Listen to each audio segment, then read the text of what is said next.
I will mention Jaden Richard currently walking around with the trainer and with his helmet off. He wasn't on for the last offensive possession. Don't know if there's anything going on there, if he's just getting a break with them being up 21 already. But it looks like they're maybe. So we apologize. We went off the air for a little bit there. Really don't know what the issue was on that one. Opening night, everybody's working out the kinks, as are we. So all you missed was the Ponies. They went for it on that fourth down play. It ended up being a 4th and long situation. Almost got all the way there. Didn't quite pick it up. Crusaders called a timeout. Their first play on offense, as there's a flag on the field right now. First play of offense for the Crusaders ended up in the arms of Silas Topolsky on the interception. Got it back all the way inside the 10-yard line. And that gets us here. 1st and goal for the Ponies. And that flag's against the Crusaders. It's going to get the Ponies even closer.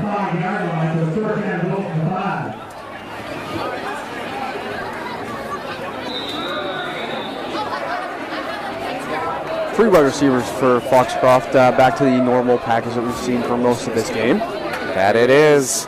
And as you did mention, Gabe, Jaden Richards still on the sideline here. We'll keep our eyes on that. Rayfield through the air, beautifully done to the end zone. Silas Topolsky, he picked up the ball on defense. He picks up the ball through the air on the offensive side. Silas Topolsky from Wyatt Rayfield. That makes it 27-0 Ponies up on this one. And suddenly the struggle that I said was a struggle that's not necessarily a struggle seems to be okay with that touchdown right there. Absolutely, and the Ponies chance to make this a 4-score game here.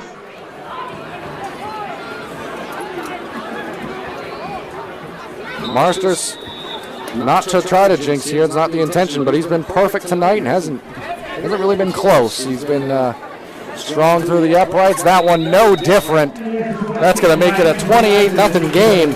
We're going to keep it here. Let you know about some more of the sponsors that have helped make these broadcasts free and available for everyone watching at home. Owned and operated in Milo, Maine's McSorley Plumbing offers a variety of services to residential and commercial customers. New construction and remodels, open and closing of seasonal camps and cottages, pump services, and water treatments. McSorley Plumbing has always been a proud supporter of youth high school sports. I want to give a shout out also to the Foxcroft Academy cheerleaders who are doing an excellent job tonight as well. And we want to thank all the sponsors that have helped make these broadcasts free and available. Rouse Garage, Black Bear Crane, Kimball Insurance, Sluggers, Herring Brothers, Ideal Energy Solution, Eli's Market, Maine Mapping Company, Ballroom Catering, Maine Highlands Federal Credit Union, McSorley Plumbing, and Milo. And if you want to join that list, you can contact Mark Cowan at easternmainesports@gmail.com, and he can let you know about our packages for sponsoring select high school games throughout the season. Foxcroft set the kick off here, just as we were saying before. I want to mention again, subscribe to the YouTube channel, because when these technical difficulties happen like they are tonight, if you just are subscribed and you go back to the page and refresh, the most up-to-date broadcasts will be there, so all the more reasons to subscribe and stay up-to-date with everything that we have going on here at Eastern Maine Sports Media. If we go off like that, we'll be back on the channel as soon as possible. As Marsters kicks that one deep, it's going to be McMahon this time on the return. He's racing right up the middle, runs over his own man, and actually spins his way to some more yardage there, out across the 30. Good, strong return by McMahon. Absolutely, and great blocking by John Bapst there. I mean, there was not a man that was not blocked, and he made a great return. I think probably if he didn't run into his own teammate, he might have been gone there. Absolutely might have, and now the Crusaders looking to kind of get back to how they started the game, Gabe, and try to get more of that offensive consistency going. Right now, the last possession, I should say, not going the way they wanted, interception through the air. See if they try to get back to more of the traditional ground game. Man in motion, handoff on the interior, fakes me out again. That one sent out wide on the pitch from the triple option. Wilkinson on the carry, not able to pick up much, maybe a yard. I will say again, that looks like that was going to break out for quite a bit more yards. Foxcroft, like we talked about the whole time, gang tackling, multiple guys there. Got him for maybe a 1-yard gain instead of what could have been a 4 or 5 yard gain. Absolutely, and I think that there are things on the offensive side of the ball that, like we were talking about earlier, Coach O'Connell and the Crusaders can point to from this first half and say, if we sharpen this, if we hit this block, this is what the play can be. And it's opening night. Those things are going to start to come, and you're going to start to figure out your offense a little bit more. And another pitch here, that one to McMahon, makes a man miss, block in the back. There, I believe, is going to be the call. A couple of flags thrown, and that's going to bring second and long, I would assume, on the flag thrown there. You know, I will say this John Bapst team has stuck to their guns, even down 28-0. They haven't changed any aggression. They're still playing as hard as they could, which would be an easy thing to say. You're down 28-0, early second. You could very easily say, let's pack it in, boys. Just try and get through this game real quick. But they're not doing that. And so it's really good to see them still fighting as hard as they did even at the beginning of the first. Absolutely. It's not easy to do when you look up at the scoreboard. You're down 4 scores, but you got to just keep in mind you're trying to get better tonight. So even if you're not going to be able to claw back into this one, which there's still some game left, you never know. It's a game of football. Absolutely. You try to get better each play. And it sounds cliche, but it is true. So, after all that talking, it was a penalty against the Crusaders. It's going to back them up second and long here. Olette under center. McMahon, the motion man. There's going to be a flag there. Maybe a false start. See what they whistle here.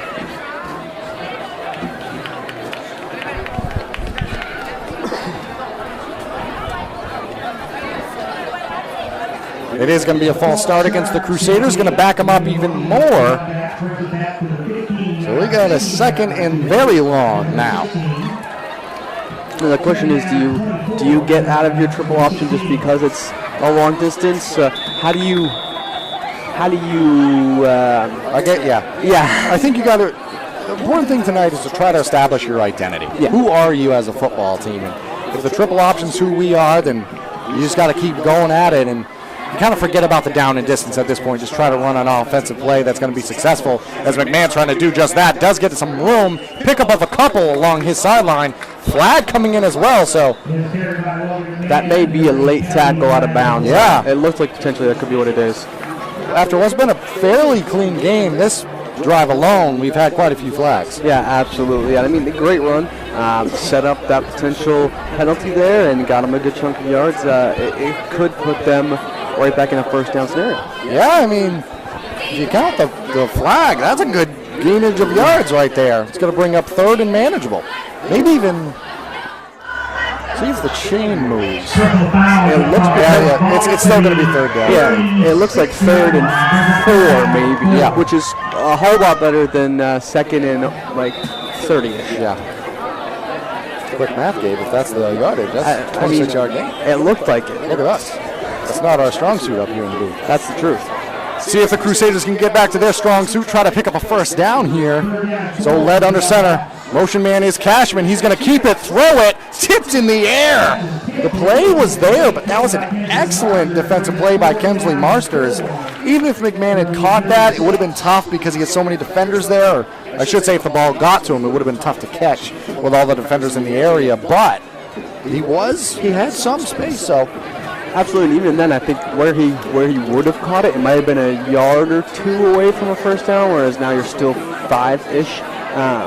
That makes a whole lot of difference with the triple option offense. And I know we were off the air during the moment of the last interception, but that pass play had a lot more purpose. It was a lot more well-designed, much quicker out of the triple option, and the opportunity to complete was in the flat there, and it was a well-drawn-out play. Great defensive play by Kemsley Marsters, who's also back deep to return now.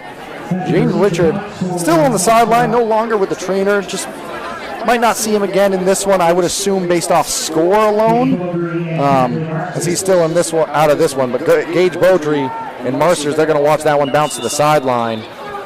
They're going to start their drive right around the 30-ish yard line, I believe it went out at. Tough to see from our sideline, or our view up in the booth here, I should say. It looks like maybe the 26 is where they're going to put that ball right now. Going to be a longer field for Foxcroft, probably their longest of the game tonight. We'll see what they can do with it. They've obviously shown that they've been able to handle the game on offense, so we'll see if they continue to do that with the longer field. Yeah, I want to take the opportunity to thank some of the sponsors who, with our technical difficulties, we haven't been able to get through as many commercials as we would have wanted to, or would always want to, but for the sponsors that have helped make these free and available for everyone at home. But that would be Rouse Garage, Kimball Insurance, Sluggers, Herring Brothers Meats, and Maine Highlands Federal Credit Union. I want to give a special shout out to all of them. And a special shout out to all of you watching at home. We know we've gone off the air once. Share it with a friend. Let them know we're back on. There's a handoff inside. Back on is, I believe, Gage Beaudry on the interior. Picks up even more yardage, adds to his impressive night. 6:40 remaining in this first half of action. 28-0 our score. Ponies, they're still rolling. Yeah, and they continue to look fantastic so far. There's so many good things you can say about this team right now. They truly do look like the team that they were last year. Also, as we were talking about some of our awesome sponsors a moment ago, we also want to give a shout out to Ames Chiropractic and their move to Dexter, moving from the Bangor area over to Dexter. Not too far from Dover Foxcroft where we're at right now, so they'll be making that move on September 11th. Be looking for them in the Dexter area, coming to you soon. And back out of shotgun is Wyatt Rayfield. Two spread out on either side. Handoff up the middle. It's Marsters, I believe. And it's a good run for him. So fast out of that backfield is Kensley Marsters. Yeah, absolutely. I mean, it looks like maybe he's injured at this moment. Yeah, it does look like we're going to have an injury out on the field. He's grabbing at his knee currently, which is never a good sign.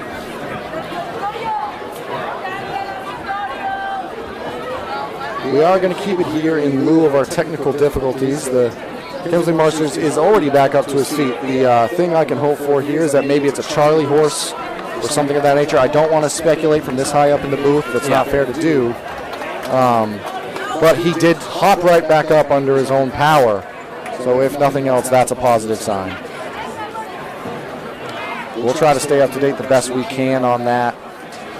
It is opening night here, Gabe. So, conditioning and things of that nature are important, and it's been impressive to see out of both these teams. So I want to commend them and the coaching staff for how prepared they seem to be coming into this one physically and to match the physicality of Maine high school football. It takes a lot, and you can tell these players are out here and they're ready to play. Yeah, absolutely. And I will shout out the physical trainer as well. The physical trainer out there as well, taking care of the kids. She was quick out there. They're on the sidelines now, taking care of him.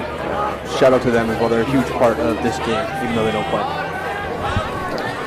Fun fact for you, their athletic trainer is also the athletic director here at Foxcroft Academy, Jackie Turtlewatch. She does a fantastic job, not just helping out athletes on the sidelines, but also in every facet. So shout out to Jackie Turtlewatch here at Foxcroft Academy. But returning to the action now, 5:23 remaining. Good pickup there on first down. It's going to bring up about second and 6 here for the Ponies. Crusaders still looking to, try to limit this Ponies offense. They've done better this quarter at making some defensive stands and stopping the long threats here that the Ponies have really kind of been enjoying so far in this ballgame. Yeah, absolutely. They've looked similar to how that first drive went on this drive. Oh, and they're going to get the Crusaders to jump there.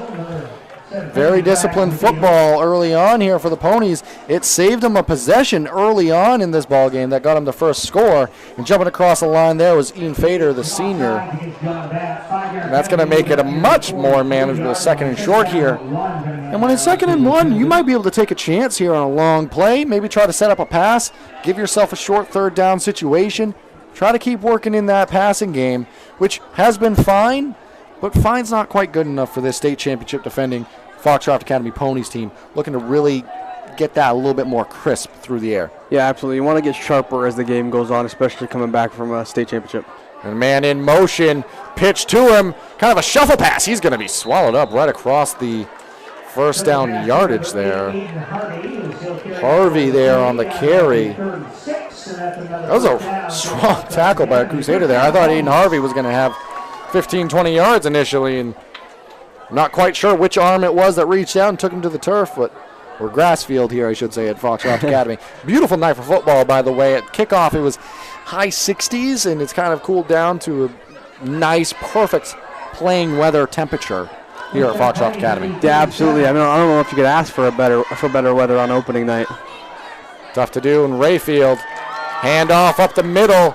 Beaudry again. He's going to be dragged down from behind, but not before I believe he picked up the first down. In on the tackle there was a couple of Crusaders. Tough to really make out who it was, but good job able to get to Beaudry, prevent that one from being even worse. Yeah, absolutely. And if you can believe it, assuming my stats are correct, he has more rushing yards this quarter than last quarter. So he's been better this quarter than he was last quarter, which seems hard to do after last quarter. And he had 2 touchdowns in the opening 2 drives for the Ponies. So that tells you the night that Beaudry's having in his return to the Ponies here. Rayfield at a shotgun. 2 receivers spread out either side. Update for you on Kemsley Marsters from what we can see in the booth. He is up and walking on the sideline as that handoff up the middle. Decent run there. That's been Holmes in the carry. Holmes picks up some yardage. Straight ahead run to the 18-yard line. Rayfield returns to the Pony sideline to Coach White, trying to figure out what they want to call up here. 3 minutes exactly remaining on the clock. 28-0 our score here. We thank you yet again for joining us. We're so happy to be with you here for opening night of Foxcroft football, Maine high school football in general here at Foxcroft Academy, I should say. And it's just a beautiful night for it. Ponies looking to keep their drive going here. And I'll say absolutely. I mean, one thing you could take away from John Bapst is they've limited Foxcroft this quarter. I mean, after the first quarter that it was, this has been a lot better. Pass through the air here. Man open in the end zone. Tough hits. Flag comes in. Potential contact to the head might be the call.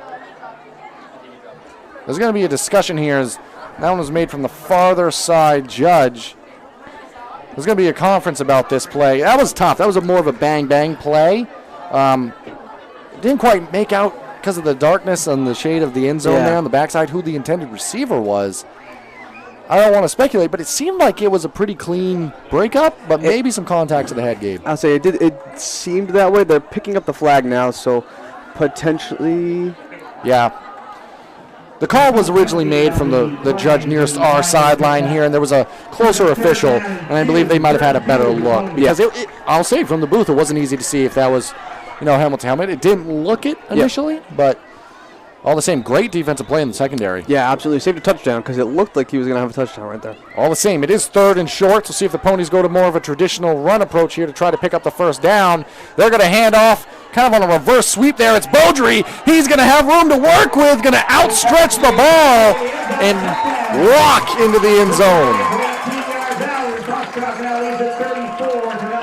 And Beaudry, he's got his 3rd score of the game, and we're still in the opening half of action here. 2:15 remaining. 34-0 our score. Kemsley Marsters, he's coming back out. Looks like he's going to attempt to kick this one away. Makes me seem to believe that the initial intuition about Charlie Horse type thing might have been more accurate as he returns to the ball game now. Yeah, absolutely. And I mean, when you do play everywhere on the field and you kick, you play on offense, you play on defense, I can understand a crap from a guy like that. Yeah, opening night especially. Marsters set to kick it away here. Leg seems to be working fine on that attempt through the uprights. 35-0 our score. 2:15 remaining here in the opening half of action. Again, we're going to keep it here. Gabe, why don't you read off our next sponsor here, as we want to thank them all for making these broadcasts free and available. When it is time to involve a surveyor, are you uncertain of what exactly is yours? Building a new home or adding on? Involved in a new commercial development? Employing an engineer, architect, or landscape designer? Are you capturing aerial imagery, exploring real estate, or evaluating local terrain?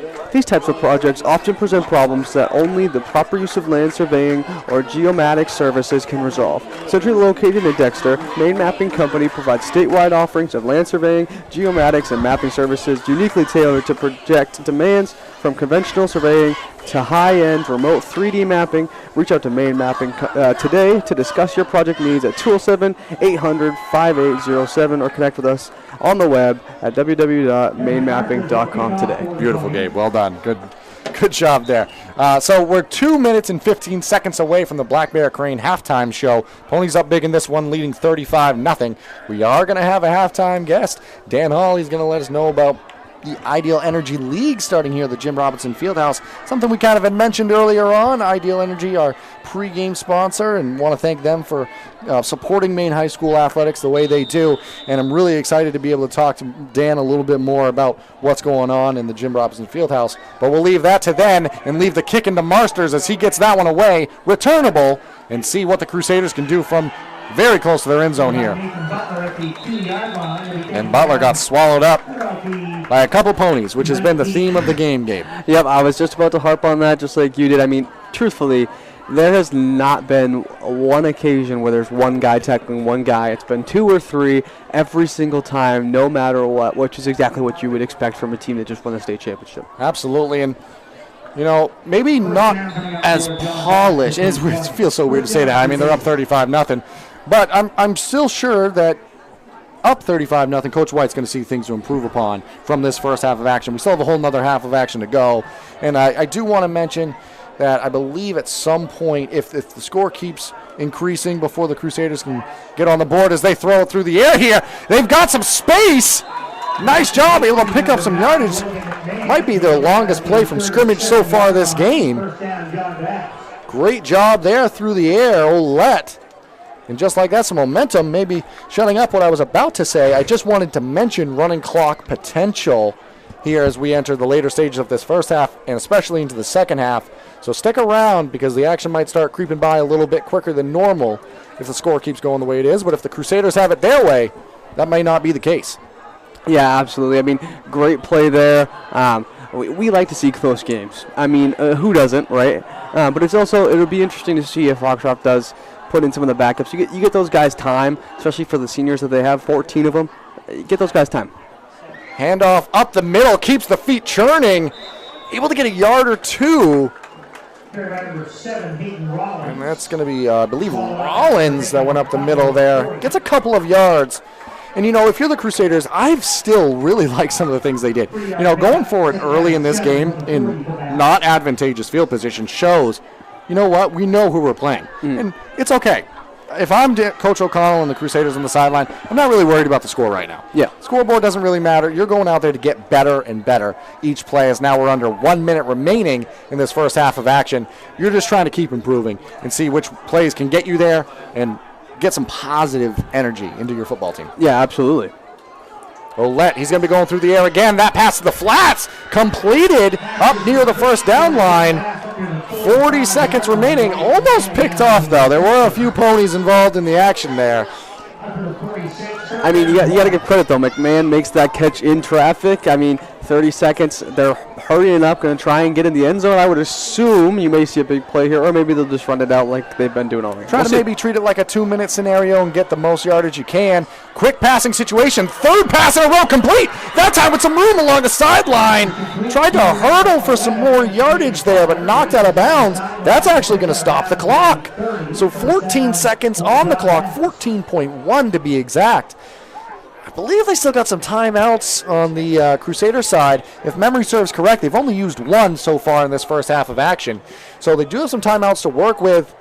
Oh, they're going to say he stepped out a little bit earlier. Originally, that was going to be inside the 35. Yeah. But now ball back at the 47. A little bit tougher to work with here. 14 seconds remaining. See if the Crusaders try to go for pass number 4 in a row.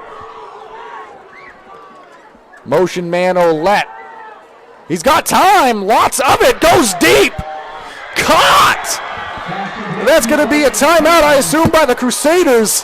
What a play through the air. You throw it up to your big man, McMahon, and that's going to get the ball inside the 10? Yeah, I believe you're looking at like an 8-yard line situation. Fantastic pass there. I mean, the energy difference right now, too. And, you know, Ponies maybe sitting on a 35-point lead, losing some of that intensity late in this first half, but guess who isn't? the Crusaders, and in quick order, they got the ball with 2:15 remaining. They've gone the near length of the field. Granted, 6.8 on the clock. You probably got time for one play. Yep. Going to go to the end zone at this point. And so far, the passing game has been there this drive. Yeah, absolutely. I mean, 65 yards on the through the air on this drive. That's pretty good after throwing for 0 before that. That's definitely improvement. And the energy in the crowd, too, a little bit. Noticing the kind of, this is the moment right here. See Absolutely. if the Ponies can get a stop as Olette through the air again. This time brought down. Knocked out of the quarterback's hands in a sack at the end of the Sounded like you said Holmes knocked it out. It was a fumble Oh, as well. good eyes there, Gabe. That's going to end the first half of action. The Ponies, after all that excitement at the end, they do lead 35-0. We're going to be joined in a moment here by Dan Hall for the Black Bear Crane halftime show in just a moment.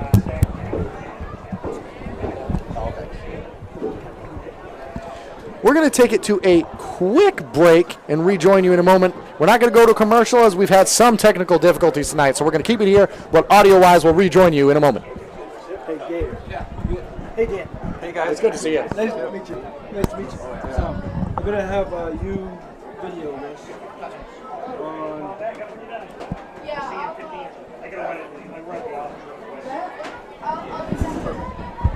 All right.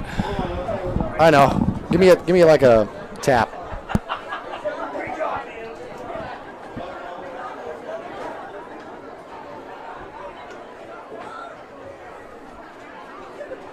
All right. Big time, huh? Yeah.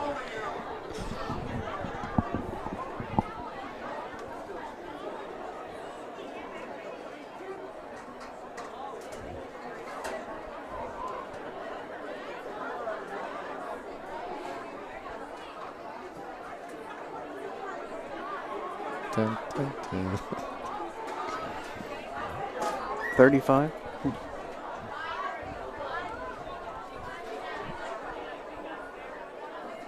Oh, we're on. Oh, my bad.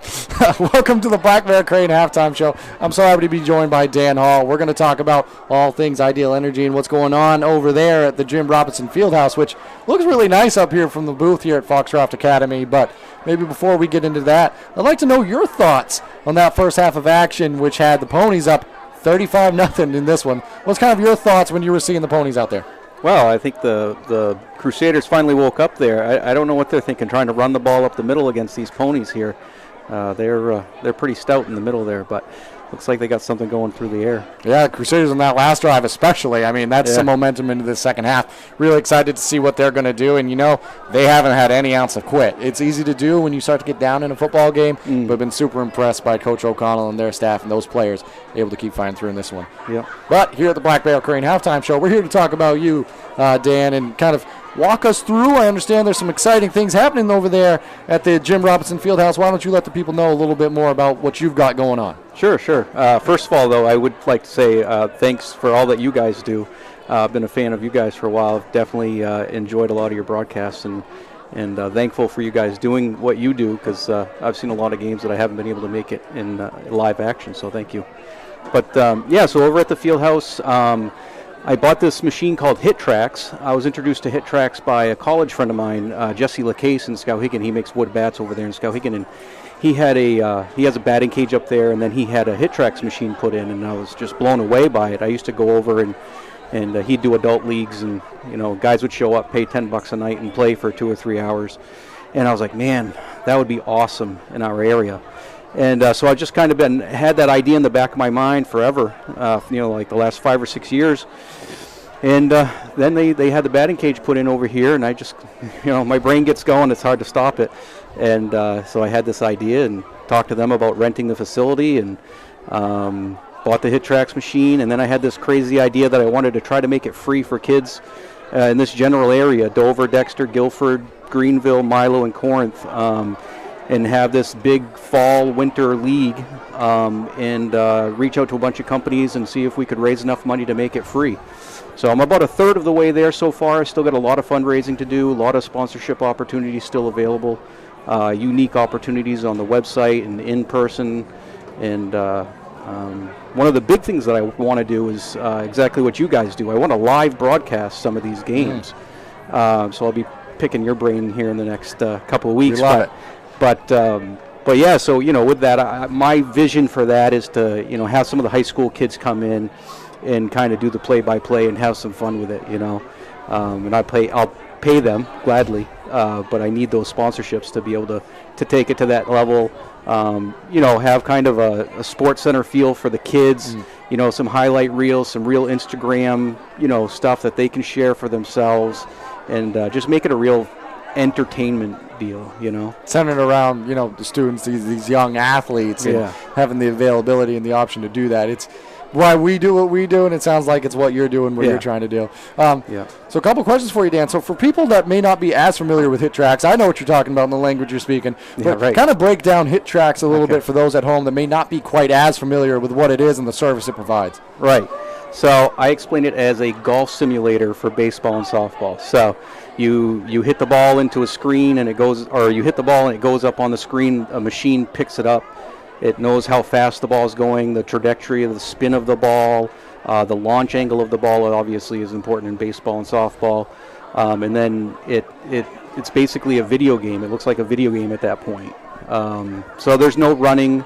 The best part that people are telling me is there's no black flies or mosquitoes. That's true. So that's probably. I would say the best part's no running. Yeah, right. The black for flies some, and sure. Yeah. So Dan, if people want to get involved with you were touching on the sponsorship side and really trying to make this free for the youth and for the kids. If someone's listening now and they want to contact you and offer a donation, or maybe it's a sponsor and wants to work with you on this, what's the best way for them to get in touch with you to try to connect, to try to make this an opportunity for the kids? Sure. Go to our website, idealenergysports.com, and there's a link there on the page called Become a Sponsor, and I did kind of a 6-minute video screen share explaining all the sponsorship opportunities. So get you a good idea of what's available there. So and I need to also mention the reason that it's called Ideal Energy Sports is the main league sponsor is Ideal Energy Solutions, a local electrical contractor in town.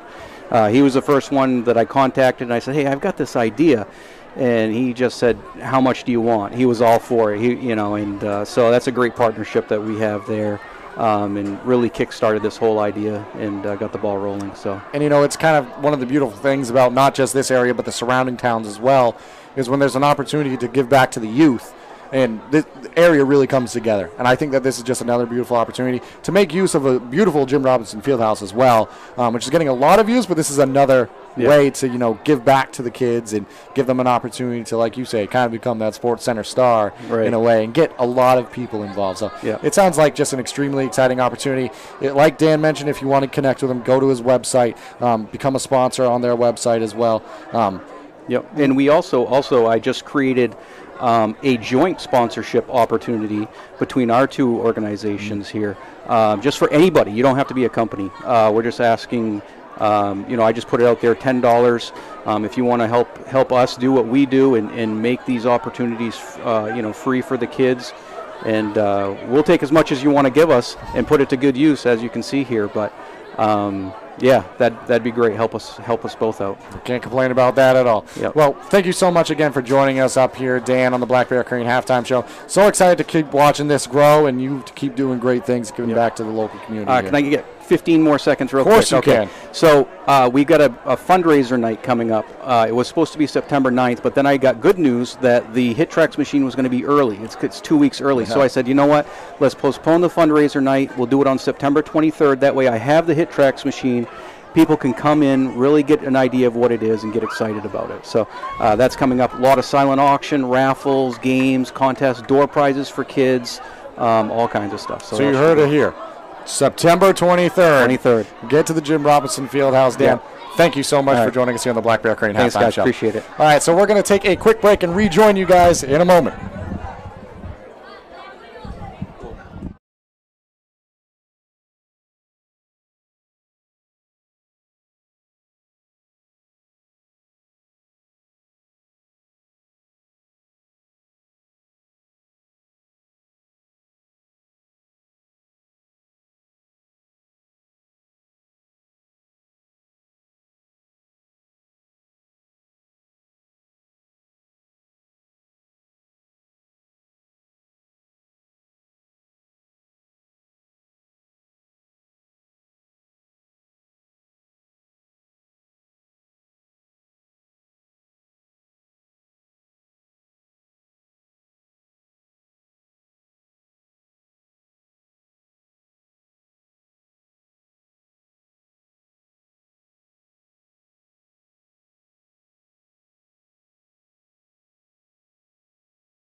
Welcome back here. Thank you for rejoining us from the Black Bear Crane halftime show. We're so glad that Dan Hall was able to get up here and talk more about the Ideal Energy Solutions halftime program they have going on at the Jim Robinson Fieldhouse. There is also going to be an adult league, and the time commitment for the program is if you just have one night a week for 1 hour, get out there and go get involved in what's going to be a ton of fun. And if you're a sponsor, a potential sponsor, or someone that just wants to get involved, you can contact Dan via his website, Ideal Energy Sports, and get involved with the Jim Robinson Fieldhouse League that's starting up soon. But let's return to some of the action that we expect to see.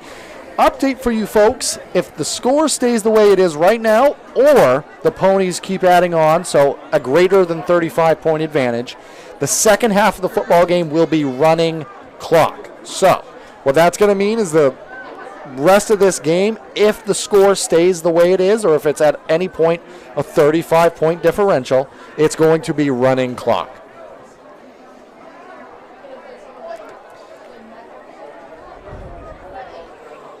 So the Ponies got the ball first, so the Crusaders are going to start with the ball here. So we might have running clock for a little bit, but if they keep that same momentum they ended that first half with, they might put up some points here, Gabe. Yeah, I'm really interested to see if they come out and throw the ball more in the second half. They didn't throw for so long, and then they threw the pick, and I think it might have backed them off of that a little bit. But that last 2-minute drive really kicked them into gear, and they started throwing the ball a little bit more. It ended up being quite good for them. You could see that was where the weakness was for Foxcroft. They weren't attacking as much on the receivers because they were having to hold back to see if they're going to do the triple option. Absolutely, and good job by Coach O'Connell and Crusaders recognizing that. Absolutely. Do also want to point out, the Crusaders are just returning from halftime, so I don't know if they're going to get any opportunity to get stretches in. I think they have to afford the Crusaders an opportunity to stretch here. Well, I also... And they're going to put 3 minutes back on the clock. Gotcha. Yeah. So let's take the opportunity, Gabe. Unofficial from up here in the booth, Absolutely. granted, but you did a great job of taking some stats from that first half. Let's run down some of the statistics there. Yeah, absolutely. I mean, you're looking at Silas Topolsky had 1 interception, had a touchdown on a reception. You had, obviously, Gabe Boudreau?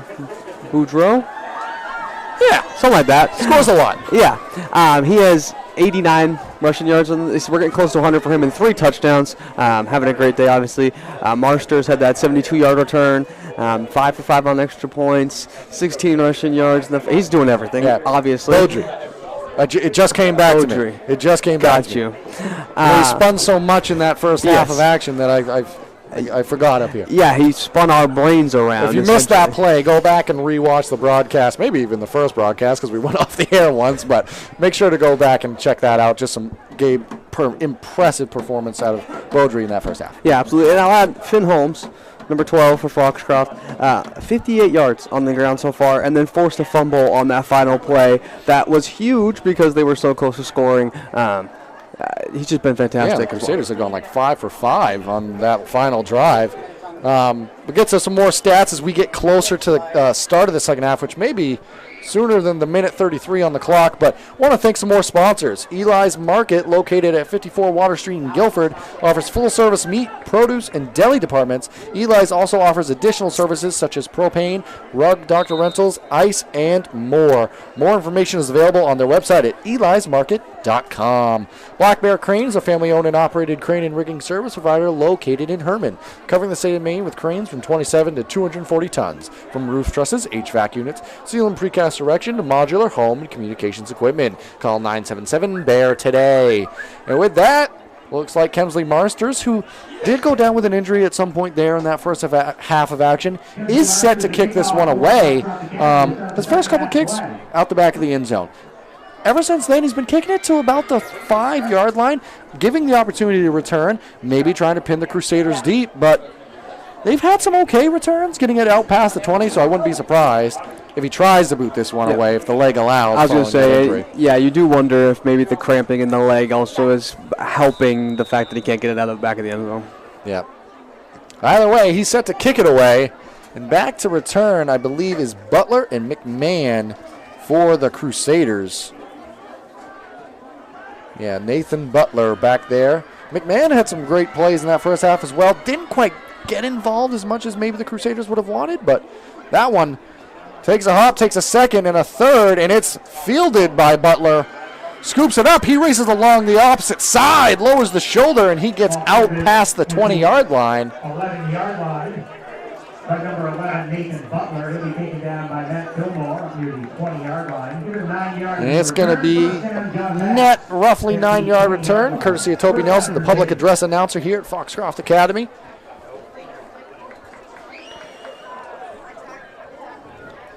You know, we can say again, right? That was another one that didn't get out of the back of the end zone. That one was much shorter than the other ones. Fatigue, obviously, I mean, again, he's playing all over the field, so that's helpful for that. But, yeah, you just wonder if it's a little bit of leg fatigue. Also, again, want to mention and reiterate, at this point, the score the way it is running clock.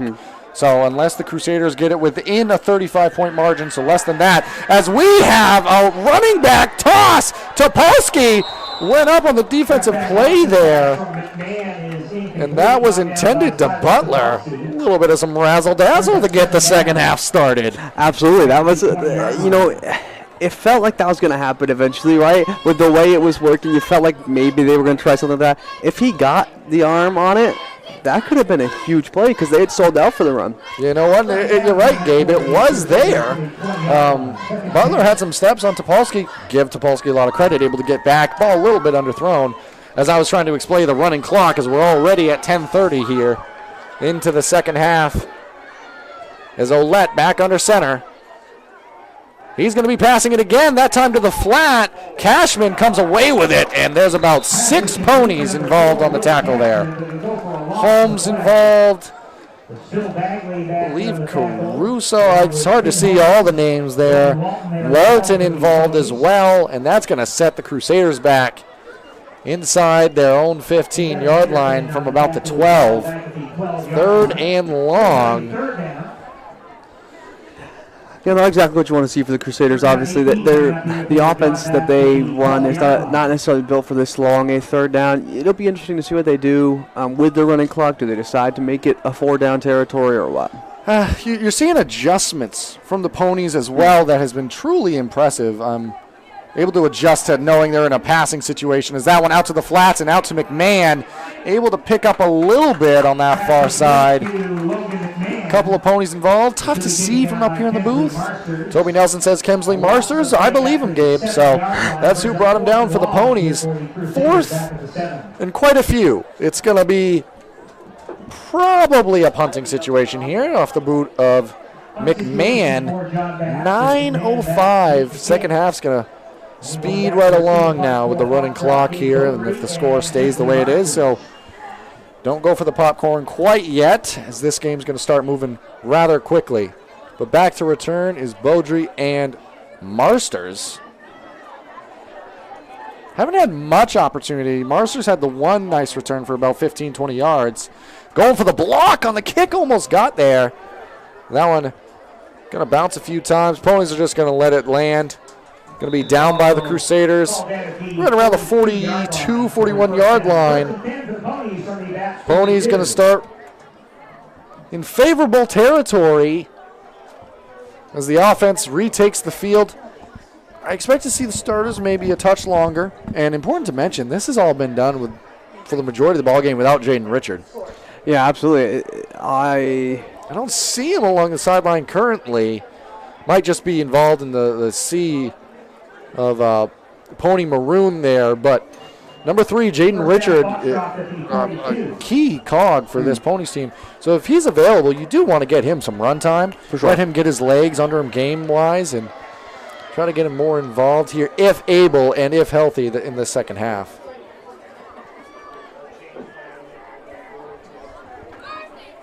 Still looking for him. I can't find him along the sideline. But Rayfield faked one way, gave it to Holmes the other. Lowers the shoulder and keeps it trucking inside the 20-yard line for the Ponies. And, you know, we talked about Finn Holmes and how he's been a quiet producer today. Another great run by him. You can tell once he gets past that first line of defense, if you don't catch him, he's going to be going a long way. And that's the thing about this Pony squad. So many weapons all over the field. And just another example of it right there. Finn Holmes having it's weird to say it, but kind of a quiet but solid football game. Let's not forget, Hunter McSorley has a touchdown. Absolutely. Yeah. That's it. That was impressive as well. Yeah, we don't want that to go by the Usually wayside. lineman. Yeah. All right, flip there. That might be Jaden Richard out there on the field right now. Tough to see, no. That would be Silas Diving for Topolsky. the pylon. That is Topolsky. The result of the play is a touchdown, but the flag comes out about the 5. Oh, well, thank you, Toby Nelson, because I didn't see the flag. Man, Topolsky's so shifty. That's why originally I thought it might have been Jaden Richard, outside of the fact that I still can't find him. So shifty is Topolsky, and what a ball game he's having. Has the interception, able to break up some plays in the passing game, and now offensively, Hold's going to bring it back. So sorry for that, Silas Topolsky on your end is what the linemen are saying, but all the same, great run, great momentum, and see if they try to go right back to him. And now for the Crusaders, maybe you go, okay, well, let's key in on this guy a little bit more on the offensive end. Yeah, absolutely. I mean, he's got a receiving touchdown on the passing touchdown that has happened in this game for Rayfield. He was the one who caught it. So he's done everything today. Almost added a rushing touchdown to the interception and receiving touchdown. Yep. It is still weird to say it like this, Gabe, but the passing game still hasn't been there quite as much. As another handoff there, that time to Marsters. He's actually going to get dragged down not too far from the offensive line there. But back to the point I was trying to make for the handoff there. Passing game hasn't been a negative by any stretch, but still could be some room for improvement there out of the Ponies in this one. Yeah, absolutely. If I have the stats correct, he's been 2 for 5 in this game. One of them for a long absolutely. play. Yep, absolutely. So he has struggled for the most part, but obviously struggling. Use that word. Yes, very loosely. Very, very loosely. I mean, they've done fine offensively. But again, I said it earlier in the game. I'll say it now. Fine isn't the standard for the Ponies here as the handoff to Marsters. Going to pick up a few yards. Took a hard fall there. See if he bounces right back up. He does. First and goal now for the Ponies. And, we can talk about the passing game, but the run game has been just fine all night for the Ponies. And, if anything, if they can kind of dominate time of possession as well with how strong their defense is, that's going to put them in a good position anytime they're playing anybody. Yeah. If the Ponies can dominate time of possession, which is something a little bit different than we saw last year. Usually they didn't dominate time of possession because they scored so quickly. But if they can dominate that at side as well, they're a really tough team to beat. Yeah, absolutely. I mean, one receiving touchdown when you have 5 tells you how this game is going on the ground. Yeah. Rayfield now. That time. Oh, faked me out again, and that's going to be into the end zone. Kemsley Marsters. Wyatt Rayfield, too good on the fake. Faked me right out. Marsters able to basically walk into the end zone on that one, and he's going to be able to add to his night. Kemsley Marsters is a player that must score a lot of points per season for the Ponies, not just on using his legs getting in the end zone like that, but also on the extra points. I mean, he always gets to add 1 per touchdown at the rate he's gone. Not saying he'll always be perfect, but has been so far tonight. Oh, that time was bouncing the ground a little bit, but kick was true. Kick was fine. Up and in, 42-0. The score, 4:47 remaining in the third quarter here. Reminder, it is running clock this second half now that the score differential is more than 35. So now even if there's a Crusaders touchdown, the clock will continue to run. So just want to let everybody know why it's going so quickly now. We want to take the opportunity to thank some of the sponsors who have we haven't been able to play their commercials quite as much tonight. As you guys know, we went off the air at one point. We're having some technical difficulties. We'll get that all shaked out and ironed out for you as we get through opening night for everybody. But I want to give a big shout out to Rouse Garage, Kimball's Insurance, Sluggers, Herring Brothers Meats, Maine Highlands Federal Credit Union, and Ames Chiropractic. And watch out for them in their move to Dexter coming September 11th. So stay tuned for that as they enter the local area here. Want to thank all of them again for their sponsor of tonight's action and their coverage. Also, want to give you a rundown on what to expect coming up from us here. We've got Socopee at Mount View for football tomorrow at kickoff's at 1. We're going to go live at 12:45. Stay tuned for that. We're so excited to be able to get up to Mount View and cover an area where we don't always get to. Anytime you can add more coverage for the Maine high school area, we want to be there. We want to be involved. So if you are a sponsor from an area where you'd like to see us more often, please contact Mark Callan at easternmainsports@gmail.com. Also, coming up a little bit farther in the future, we have soccer coverage September 11th, Panquist at PCHS Boys. That's going to be a 5:45 live stream broadcast. Be around 6 o'clock start. And I'll go to a field for a moment as Butler is going to be returning. He's got some room. Nice return for him out to around the 25. Good job for him there. And to cap off the upcoming schedule, and some of these are a little bit more extended, we'll be back here September 15th for Herman at Foxcroft Academy, which Herman, I'll say after tonight might be a really interesting game. yeah, what's the update in that score, Gabe? The last we had at least? Last we had was 38-6 at half. And that's against Brewer. Yeah, so up 38-6 at half against Brewer. So let's, circle that one maybe coming up here. Herman at Foxcroft Academy, that's September 15th. Again, we'll be live at 6:45. And then into the future, we're going to have some field hockey for you. September 19th, Dexter at Foxcroft Academy in the Jim Robinson Fieldhouse. Nice tackle there in the backfield. A couple of tacklers involved. And thank you again for listening to our upcoming schedule. Subscribe to the YouTube channel if you haven't already. For situations where we might have technical difficulties, such as tonight, if you subscribe to the YouTube channel and you just keep refreshing the page, if we go off for any reason, we'll be back live there as soon as possible. So that's a great reason to subscribe. You'll always be able to find us when we go back live. On top of that, you can go back and rewatch this broadcast or any other broadcast we do from this year or years prior. There's a ton of stuff there. You can listen to more of me, Mark, and Gabe, and Chris, and the team talking about some Maine high school athletics. Speaking of McMahon, a little bit of a dangerous flip out to him, but able to get a yard or two. Flag comes down. That's holding, they said. Yep. Going to be a hold, so that's going to back him up a bit, I assume, here. I do also want to harp on the point that you had talked about. Marster's getting a lot of points. He has 12 of the 42 tonight. So I don't know the math on that, but it seems pretty good to me. I don't know math that well in general, Gabe, but that's always going to do well. That's day one. And it just speaks again. I mean, we've talked about it, and we'll talk about it till we're blue in the face, but the weapons that this team has, and I wouldn't be surprised if at some point here we start to see some of the second string and some of the deeper units here for the Ponies. But the Crusaders just keep plugging away. Treat it like it's 0-0 up there on the scoreboard. Try to get some positive yardage. Try to get some positive plays. Going in the passing game again. That time is a reception. Nice spin. Able to keep the feet churning before a few tacklers get involved for the Ponies. And that was Butler. Maybe a bit of a scrum for the football. I think it came loose at the end there, Gabe, but they're going to say he was down anyways. Yeah, I believe they said he was down on that one. Taken down at the 18-yard line. All the whistles, and ultimately just calling for Butler that was down on that play. Well, it's going to bring up 3rd and 18, 3rd and 17 roughly here. 3rd and long. Clock continues to run. 2:09 remaining here in the third quarter of action. And now Olette again looking for his man in the flats, but this time going to be dragged down. Good job by the Ponies, able to fight into the backfield there. And maybe a little bit of that fatigue and understanding that the Crusaders are in a passing situation. The Ponies able to send kind of a blitz off the edge and get into that backfield. Break things up for the Crusaders.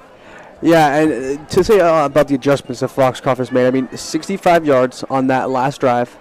So far in this half, 2 for 2 for 3 yards, one of them -5, one +8. So you're already seeing the improvement in the secondary to stop the pass. Yeah, and you are seeing glimpses of sharpness from the Crusaders, like that final drive of the first half. A great example. Ponies almost got all the way to that football. Going to get a kind bounce for the Crusaders. And we do have a flag in the backfield. I believe it's going to be running into the punter. All right, so that might be kind of a re-kick.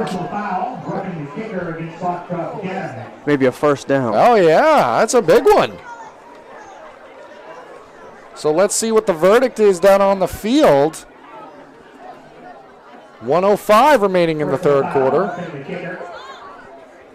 First down, yes. Yeah. That's an automatic first down for John Bapst. So there's something to put up on the billboard, or whiteboard for Coach White. You've got to be sharp in all facets of the game. That's the Pony standard. Yeah. They like to win all three, and so far tonight they have. There's no doubt about that. But moments like that, you don't need to make that mistake. And the score is what it is, but if you keep treating it like a 0-0 game, that's a moment of improvement right there. I will say it's on the lesser scale in my eyes because you have an athlete trying to make an athletic play. You just got to do it under control. Yep, absolutely.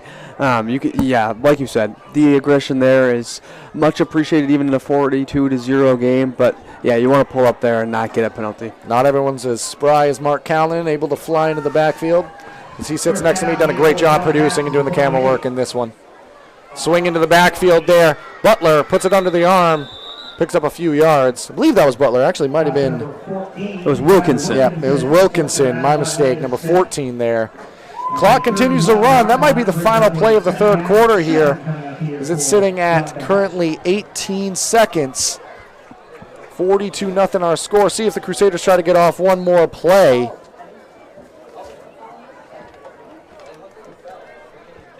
Five seconds on the clock. I think they might have time for one here. I'm going to keep watching the clock, and they do. Pass out to the flats. Caught. That time was by Butler, but it fell out of his arms. They're going to call that an incomplete pass, and that's going to do it for the third quarter of action. I believe they said caught, actually, initially. They're conferring at the moment, though. So that's interesting because this is actually one of the only plays that's on our sideline that we have a decent look at. Yes. To me, I'm not an official. They're going to give it to him. I think they're going to say he caught and fumbled. To me, it looked like the exchange kind of caught it in one fluid motion. Ball fell out. You know what? Either way, we're going to see where they spot this football, and we'll come back to the action in a moment after that. At this time, I'm going to turn it over to my broadcast partner, Gabe, and he's going to let you know about some more of the sponsors that make this broadcast free and available. Looking to host your next special event? Well, look no further than Ballroom Catering. With locations in Parsonsfield and Porter, Maine, Ballroom Catering has everything you need to make your next event special. From weddings to birthday parties, Ballroom Catering has you covered. Call today at 207-256-0012 to make your next event your best event. That's 207-256-0012. Ideal Energy Solutions Indoor Baseball and Softball League is coming to the Jim Robinson Fieldhouse this fall. The goal is to offer a free fall and winter league for kids from the Dover, Foxcroft, Dexter, Guilford, Milo, Corinth, and Greenville school districts. The actual league costs will depend on how much money they can raise, but they hope to make it free. If you are a local business and are looking for a unique advertising opportunity to help the kids in this area, call Dan Hall at 717-3788 or visit idealenergysports.com. All right. Coming up on the fourth quarter of action here. Running clock. That felt quick, Gabe. I mean, it can creep up on you. Used to the tempo and flow of a Maine high school football game. By the way, they gave him the first down, They gave him the first down. So after all that craziness, I can't really explain what happened, but we're just going to say it was a good catch. Was able to get the first down. That ball flipped. Maybe a couple of substitutions coming in here now for the Crusaders as well. I think that's the first time I've been able to see Malcolm Butler. Yes. What a name. Around here, he's an absolute hero. It's a legend. Legend of the game, Malcolm Butler. Great things coming for you, I'm sure. But in all seriousness, it's nice to see some players being able to get involved now. Absolutely. And nice play by Butler, able to fight against a tough Ponies team. Yeah. Get nearly back to the line of scrimmage on that one. Wilkinson in motion. Olette. That ball a little bit short, and that's going to be picked off. By Jacob Johnson. Sorry, didn't mean to cut you off. You're good, Gabe.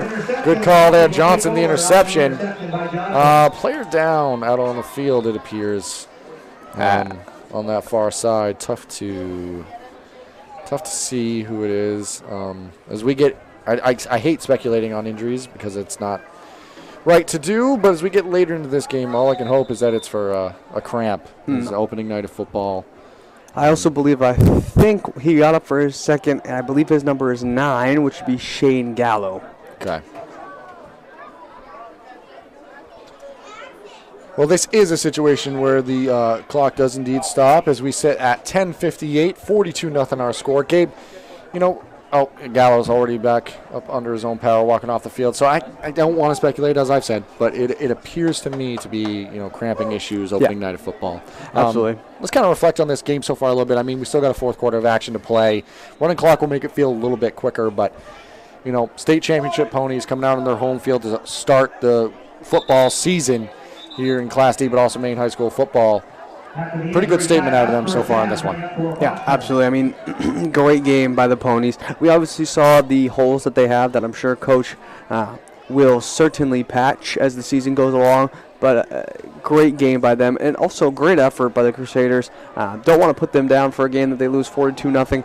They have played fantastically with their heart. The score may not be going their way, but they have fought till the final snap for sure. That they have. Handoff on the interior. Johnson able to fight for some yardage there. Good carry. And Gabe, I want to touch on that point more. You're playing the defending state championship team of Class D, who's been a perennial powerhouse year after year. That's a tough draw, opening night. But at the same time, maybe it's the best draw. You're a 500 team last year. You're trying to keep building up the program. And Coach O'Connell, the way his athletes have played, the heart they've showed, you've got a good thing growing here at John Bapst. And one thing I should mention that I love to see out of both these teams is the numbers on the sidelines. Yes. A lot of players out there in uniforms for either side respectively, and that's always good to see in Maine High School football. Yeah, absolutely. Pitch ahead To Landon Smith. Nice run there for him. Kind of a pitch pass. It's that motion man and a little quick shuffle pass by Rayfield, who's still in this ball game up 42-0. There's the hug with Coach White, and as I said, he's out of the ball game. So just great, excellent timing by me. Absolutely. Rayfield's going to start his season in the Pony season with a win here. He exits with the Ponies up 42-0 as the clock continues to move here. 9-10 remaining now. Griffin Caruso in at quarterback for you there. First pass shuffled a little bit, or first snap I should say, shuffled a little bit. Harvey was able to take that one. And the second string players for the Ponies, they just keep moving. It's more of the same once the second unit gets in. And that's how you can tell that you have a coach and disciplined team when the second unit's run and plays the same way as that first unit. And great gain right there. Yeah, absolutely. I mean, muffled the snap just a tiny bit, but recovered, got the pass off. Huge yardage right there from the backup units. And easy to do. I mean, it's dropped in temperature a little bit. Yes. First play of the game. I mean, out of shotgun, energy's going too. That's going to happen. But overall, great play. And Caruso, we saw him a little bit last year too, I do believe, and he stays very composed under pressure here coming into these ball games. That handoff inside, going to be brought down. Johnson got inside the 5, near the first down yardage there. Clock continues to move. At about the 3-yard line. So this is interesting. They can actually pick up the first before getting in the end zone here. Absolutely. So potentially a lot of downs to work with for the Ponies here. We'll see what they do. I mean, you've seen them mix it up a little bit of a touch pass. You've seen them run the ball. 4 out right now. I'll be interested to see what they choose to do here on very short yardage. Yep. Handoff on the interior. Good defensive stand initially, but to not be denied is Johnson into the end zone. Ponies, they go up 48-0, 7:30 remaining in the fourth quarter and in the ball game. And once again, getting a touchdown on the ground. Yep, that's been the bread and butter tonight. So a little bit different than some of the stuff we saw last year, where it was a little bit more through the air. But again, opening night. I mean, you're going to feel that stuff out a little bit as you go here. Marsters was ready to put on the helmet, go get another point to his tally for the evening. But different kicker going to be coming out now. Trying to see if I can get a jersey number there. A little bit difficult to see. And, of course, I'm looking at the side here. I'll say it looked like maybe 8, and it might be Aiden Harvey. And it's wide. Look at you. Gabe and Toby Nelson both on that one. Gabe, while we have a moment here, why don't you kind of rattle off some of the stats now that some of the starters are coming out for either side, and especially the Ponies who are going to come away with a win tonight. They're up 48-0 at the moment. Kind of go through some of the stats. Yeah, absolutely. I mean, obviously, you had Marsters had a great game.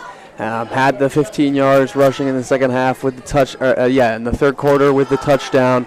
Obviously, you could talk about Aiden Harvey, who just came in the game, doing great. Finn Holmes, again, like we said, quiet. He got 79, if I did the math right, yards on the ground with a forced fumble on a sack. So a great night for him. Jacob Johnson came in the game, interception, 16-yard rushes and a touchdown. I mean, and then obviously, we got to talk about Hunter McSorley and his touchdown rushing 1 yard with the sack. I mean, a great game for him. The big man getting it done. Nothing more that you could ask for from your guard/tackle to run a touchdown into the end zone and then get a sack on the next defensive play. Yeah, he's probably pretty happy about that one. But you can go down the line. It's a great game for the Ponies. But, it's kind of what they expect to do. And for Coach White, he's still going to see things to grow upon from this game, and I know that for a fact. He's going to be happy with the win. Obviously, anyone would be, but still to have ways to improve when you win a ball game, as it stands right now, 48-0, that's a good thing. I think for Coach O'Connell, there's still some positives to take from this ball game, and that feels weird to say. Absolutely. With the score being the way it is. Return now. Some room to work with. Lots of room to work with. Breaking it free down the far sideline. The Crusaders are not going to go out scoreless. That one to the end zone. Nathan Butler gets one back for the John Bapst Crusaders. And I believe Toby Nelson over here said that was a 90-yard kick return for a touchdown. Great job there by the Crusaders. They get on the scoreboard. They will not be denied a score tonight. 48-6 our current score. See if they go for two, if they're going to kick it in. Absolutely. And you can say now, especially on the scoreboard now, that John Bapst has done better this year than they did last year against this Foxcroft team. So if you're looking for even the smallest improvement from this team, they got on the scoreboard against this Foxcroft team. Yeah, and I think when you watch the film, they're going to see a lot of ways they did improve and a lot of ways they want to continue improving. I know Coach O'Connell's not going to be satisfied, not nearly satisfied. That's a wrong word to use. But he's going to see a lot of ways to improve, but also some things that they did well, and I think that's key. That one's going to be blocked. Kind of ran into the kicker after the block there. I want to make sure the leg's okay. Does get up on that far side. 7:15 left in the ball game here. See if the Ponies now come out with a little bit more sense of urgency. I mean, they're a very prideful group. They're not going to like that they allowed a score here tonight. Tell you that, and Coach White's going to be talking to that second unit to be prepared for moments like that and to get ready for an opportunity where somebody's going to be, returning a kickoff on you. Yeah, absolutely. I mean, fantastic. Butler's been fantastic all night long. I mean, he's done everything for them as well. And just adding to that with the kick return touchdown, I mean, what else could you ask for? He has been their bright spot today, no question. Obviously, you have McMahon and Willett, who are their typical stars, but Butler coming kind of out of nowhere in a game like this. Coach didn't highlight him, so it wasn't like he was in the ire, like he wasn't expected to do as much, and he comes in and does have a great day. I should mention again, Ouellette, sophomore quarterback. Yes. I mean, started 9 games as a freshman last year, and he's done some positive things tonight. There's been some moments where, the passes haven't quite had the same mustard on them. Yep.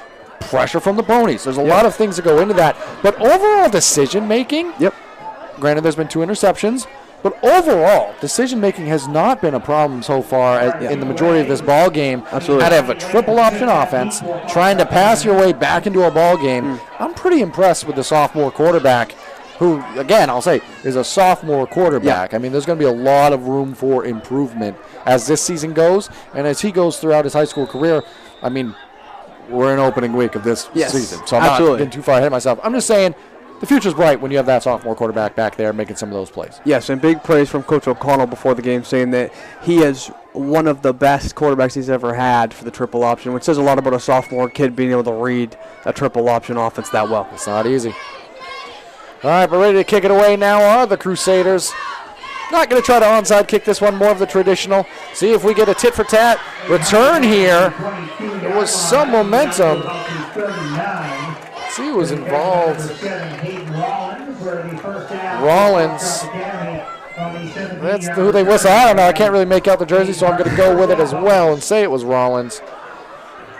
Want to give a shout out to the Foxcroft Academy cheer squad as well. Been out here. Temperatures dropped a little bit. They're still out there supporting their team. They've done a fantastic job here tonight as well. So big shout out to them along the Foxcroft Academy sideline. Absolutely. So Gabe, clock continues to run here. When this game concludes, because of the technical difficulties tonight, we'll probably not take too much time in wrapping this one up, but we'll definitely want to inform you now to stay ready for tomorrow's broadcast between Sockby Valley and Mount View Mustangs, and what I think is going to be a fantastic football game and great to get up there. Saturday football is always fun as well. Be excited to see that, so stay tuned for that one coming tomorrow. Big hit there. I think they're going to call helmet to helmet there. That's what it sounded like from up here. That was hard impact. And a point of emphasis across the board in football is lowering the crown of the helmet. Absolutely. And creating contact. And I think that may be what they're looking at right now and trying to figure out who created that contact, if anybody, because we've seen this exact play be talked about and discussed earlier tonight and get waved away. Yes. But it looks like it's going to go against the Crusaders. Personal foul against John Bapst. I think they're going to call lowering the helmet against John Bapst. So the interesting thing about that play is it is entirely a safety call. I mean, as it should be. But it's weird because sometimes when you call holding, I mean, that might have been a little intentional. Yeah. A play like that, it's not quite as easy, and that's where, you know, early in a season, you never want to see anybody get hurt. So I'm glad they're calling it because it's an emphasis. But early in a season, it can be difficult to get, you know, stay consistent with your form. Stay consistent on the small things. And I like that they're calling it a little bit more strictly in that regard. Yes, absolutely. And especially this late in the game, you get starting to get a little bit more sloppy because you're a little bit more tired. Yeah. Want to hold everybody accountable. Hand off in the interior. I believe that's Holmes. Yep, Jacob Johnson. I saw it too, and I just thought Holmes the way he was running the ball tonight. But that's just a testament to how these ponies run the football and the amount of weapons they have. I mean, they really are universal at this point, how many ponies can go out there and really do damage on the ground. Well, and that's what Coach is saying, right? That running back room is ridiculously deep. They can bring in anybody and have a burst. I mean, look at that. Like, that run, he got past the line, and you could see the second gear he hit. I mean, great run there. It absolutely was. And clock continues to move. Now coming up on exactly 5 minutes remaining. 48-6 our score here. Crusaders did get on the board. That one kind of a reverse almost. Room to work with potentially. Makes a man miss. And then a couple of Crusaders get involved. To Aiden Sickler, I believe, his first action. Get everybody involved. Exactly. Inside the 20, down to the 18-yard line. So that's going to almost keep the chains moving. Just shy of a first down here.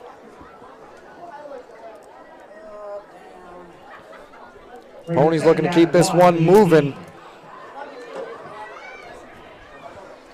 I mean, like we've said a million times, but truly the backups have looked just as good as you would expect from this Foxcroft team. They haven't skipped a beat. Absolutely not. State championship caliber team. That's kind of what you would hope to expect coming into a new year. But good tackle there is going to be enough for the first down. I believe that's Iman Vandermast. What a name. Absolutely. We have some great names out here tonight all over the place, and that's just a great one. I mean, got Mark Callan next to me in the booth. That one's okay, I suppose. Now, again, want to give a shout out to Mark. You don't get to see what he does behind the scenes here up in the booth. But great job dealing with the technical difficulties. And you all at home deserve a shout-out for that as well. Sticking with us, we thank you for joining us. If you haven't already, please subscribe to the YouTube channel for moments just like that with the technical difficulties. You'll know when you see us back on the YouTube channel that we are back live and happy to bring you the action. Also, you can go back and watch this broadcast in its entirety, and you can go back and watch any other broadcast we've done. Get through this play. I'll tell you a little bit more about the YouTube page. That's Vandermast again. Vandermast that time. We got a little bit swallowed up. 3:14 remaining in the ball game here. Put a ball on the YouTube channel when talking about it, so to speak.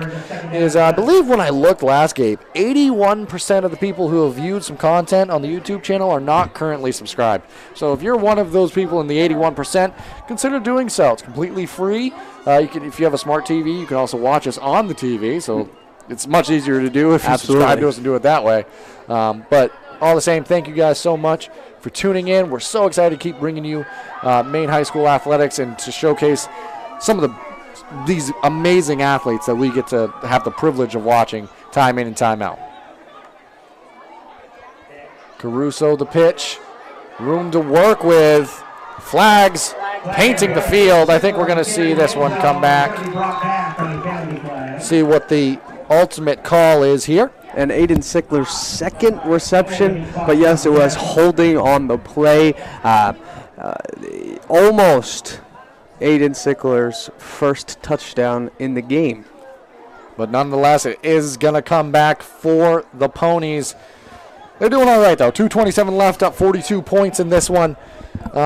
We want to thank Foxcroft Academy as well. We have their home games for the entirety of the football season. So every home game at Foxcroft Academy, if you can't be here in person, which we definitely invite you to be, it's a great atmosphere here at Foxcroft Academy, we will have that action for you live every home game here at Foxcroft Academy, and we promise to bring you each one of them.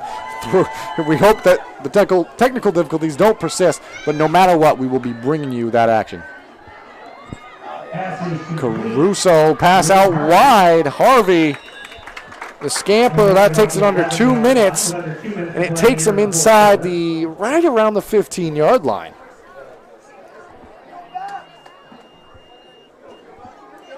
Now another shout out to the Crusaders here, Coach O'Connell, keeping his unit energized and in the game. Sometimes you see the shoulders slouch. You see the body movement. You walk around the field. You lose a little step. Really haven't seen that out of the Crusaders in the way that they've been performing in this ball game. It's kind of been just more of the same and trying to keep business as usual. Yeah, absolutely. I mean, you can say a lot about these Crusaders. I mean, truthfully, in a game that's not going their way, they are still playing their hearts out. Right here, we have Iman Vandermast again. Fan favorite here. Absolutely. Quickly becoming fan favorite. And not only does Mark Callan do the producing and the camera work, but he is also apparently a statistician up here, as he just tapped me on the shoulder to let me know that tonight's win is going to be the 98th career win for Coach Danny White. So only 2 away from 100. I mean, wow. That's impressive. That is hard to do for football. And I believe we are, yes, at the 6-yard line here. Right on the doorstep of the end zone. This will be first down. Yeah, I understand the second units are in, and you definitely want to get them some experience, but you're up 42 points. If you take a knee here, I mean, the game's pretty much over. So see if they try to find the end zone, or if they get stopped. I mean, they're right on the door. They're going to get in. The Ponies, they had one more. You know, why not? Let the boys play. Second unit is going to cap this game off. Absolutely, and I mean, Aiden Harvey getting in. I mean, that's awesome for him. He gets a rushing touchdown. I mean, what else can you say for the kid? And keep in mind, we're going to do a quick post-game Eastern Maine Sports post-game show for you here in a few moments. Think about us.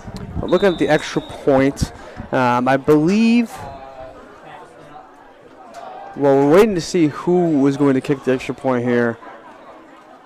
Not Marsters. No. Marsters tried to get that extra point last time. Absolutely. He's going to end the game with 12 total points, and then they say that's good enough. Oh, they're going for 2 here. Oh. Going to get some more experience. They like even numbers. Guys. Absolutely. Caruso, the pitch. A lot of room to work with. Oh.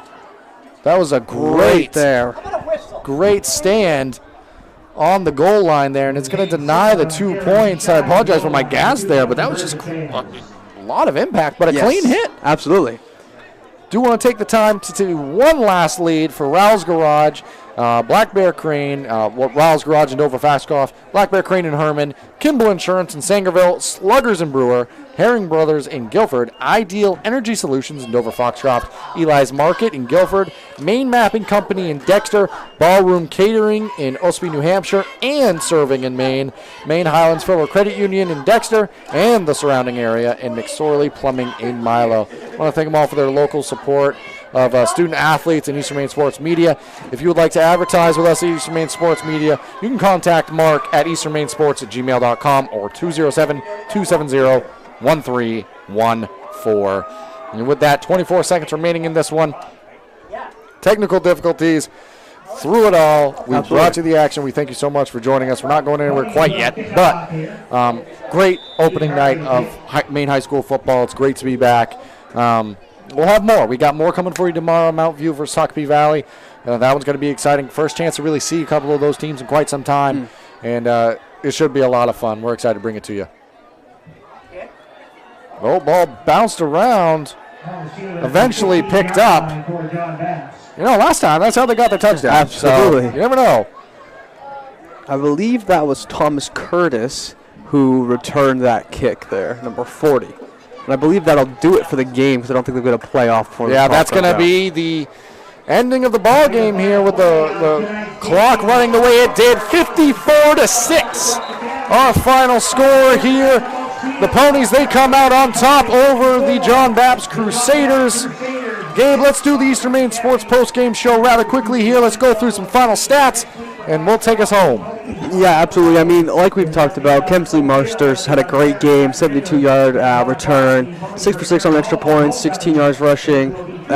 In the second quarter, 31 overall and a touchdown.